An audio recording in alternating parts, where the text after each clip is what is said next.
रेहाना और रवि की शादी के बाद रवि के पास कुछ नहीं था। रेहाना, तुमने मुझसे शादी करके एहसान किया है। मुझसे ज्यादा तो तुम कमाती हो। अरे तो क्या हुआ, एक दिन आएगा रवि कि तुम खूब पैसा कमाओगे।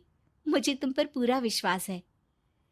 रवि और रेहाना खुद को स्टैंड करने के लिए पूरी मेहनत करते। रेहाना, मैं नौकरी नहीं करना चाहता हूँ। तो कोई बात नहीं, मैं नौकरी करके घर चलाती हूँ, तुम बिजनेस सेट करने की कोशिश करो। एक दिन रेहाना, तुम जानती हो, मैंने जो विज्ञापन बनाने वाली कंपनी खोली थी ना, उसे बड़ी ब्रांड का ऑफर आया है। अब हम लोगों के दिन ब्यारे न्यारे हो गए हैं। मैं जानती थी रवि कि एक दिन तुम सेटल हो जाओगे। रवि का काम अच्छा चल जाता है। एक दिन वो रेहाना से कहता है, रेहाना, अब हम लोगों का बच्चा भी हो गया है। बहुत छोटा है वो, उसका ख्याल कैसे रखेंगे हम? कैसे क्या, मैं गांव से माँ को लेकर आ जाती हूँ। नौकरी से हाफ डे ले लिया करूंगी। अभी तो वो छोटा है, स्कूल जाने तक मैं मैनेज कर लूंगी। देखो रेहाना, मैं अब अच्छा कमा रहा हूँ। तुमको नौकरी करके परेशान होने की कोई जरूरत नहीं है। अरे कैसी बात कर रहे हैं, मैं अपनी लगी लगाई नौकरी कैसे छोड़ दूं? और मैंने तो सुना है हम लोगों को कुछ ही महीनों में सरकारी नौकरी मिल जाएगी। सरकारी नौकरी में कितना कमा लोगी? उतने में तो मैं ड्राइवर रख लूंगा। रेहाना को रवि की बात का थोड़ा बुरा तो लगता है।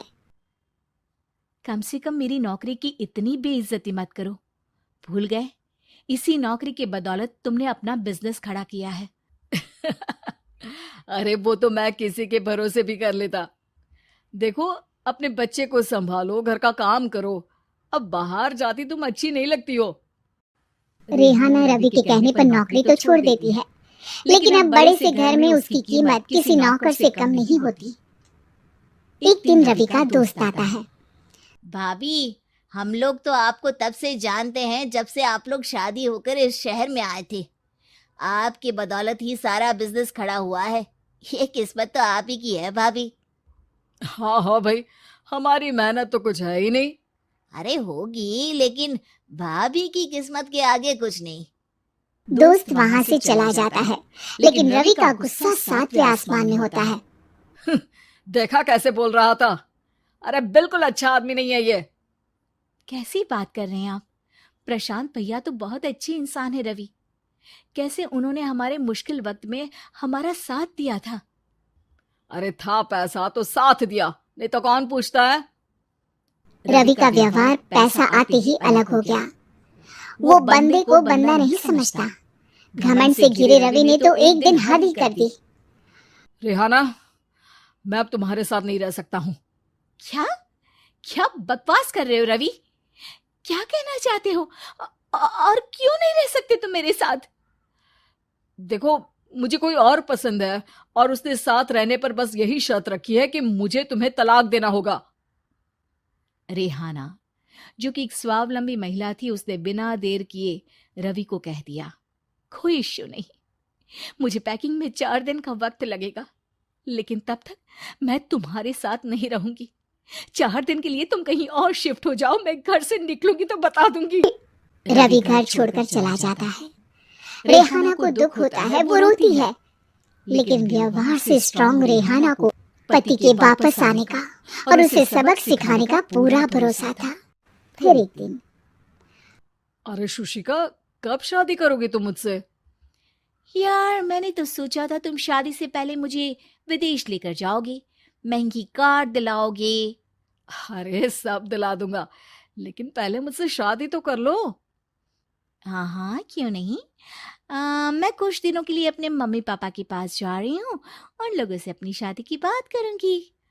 अरे शुशिका, कैसे रहूंगा मैं तुम्हारे बिना?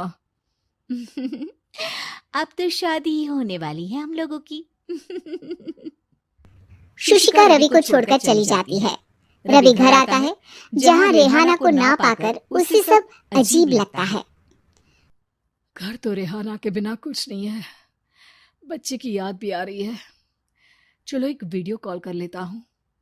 रवि रेहाना को वीडियो कॉल करता है, लेकिन रेहाना फोन नहीं उठाती। रात को सोते वक्त मन कर रहा है मुन्ने को गले लगा लूं। चलो कोई ना, शुशिका से शादी के बाद मेरे और भी बच्चे होंगे। अगले दिन रवि ऑफिस जाता है जहाँ टीना खड़ी होती है। सर, आपने अपने नए ऐड के लिए मॉडल की रिक्वायरमेंट डाली थी ना, मैं उसी के लिए आई हूँ। रवि टीना को देखकर खुश हो जाता है। अब शादी हो गई है तुम्हारी? नहीं सर, बस अच्छा सा हैंडसम और अमीर लड़का देख रहे हैं मेरे मम्मी पापा। रवि के दिमाग से तो टीना को देखकर शुशिका का ख्याल भी खत्म हो जाता है। अरे यार, ये लड़की मिल जाए कितनी सुंदर है। शुशिका तो इसके आगे कुछ नहीं है। क्या तुम्हें ऐसा नहीं लगता कि मुझसे मिलकर तुम्हारी ये खोज खत्म हो गई है? आप तो 2 बच्चों की पापा लग रहे हैं। अरे नहीं नहीं, मेरी शादी तो हुई थी, लेकिन बीवी को किसी और से प्यार था, मुझे छोड़कर चली गई। खैर, टीना की दोस्ती रवि से हो जाती है, लेकिन 1 महीने बाद शुशिका रवि के पास वापस आती है।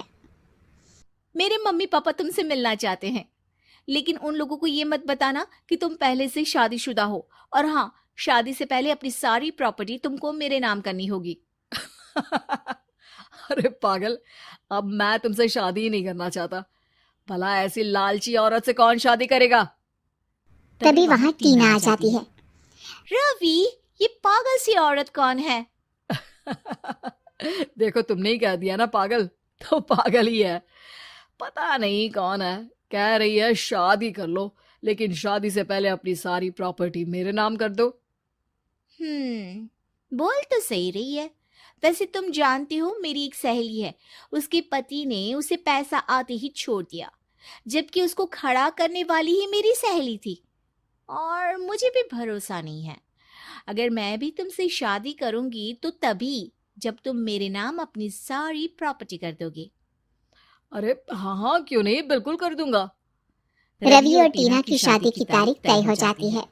वो अपनी सारी प्रॉपर्टी के कागज लेकर शादी वाली जगह पर पहुंचता है, लेकिन वहाँ टीना आती नहीं। रवि टीना को मैसेज करता है। कहाँ हो? सॉरी, मैं तुमसे शादी नहीं कर सकती। मुझे तुमसे भी ज्यादा पैसे वाला मिल गया। रवि को गुस्सा आ जाता है।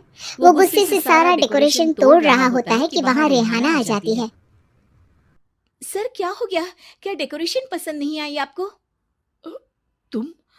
तुम यहाँ क्या कर रही हो? मैं यहाँ की डेकोरेटर हूँ। क्या आपको पसंद नहीं आई यहाँ की सजावट? रवि दौड़कर रेहाना के गले लग जाता है।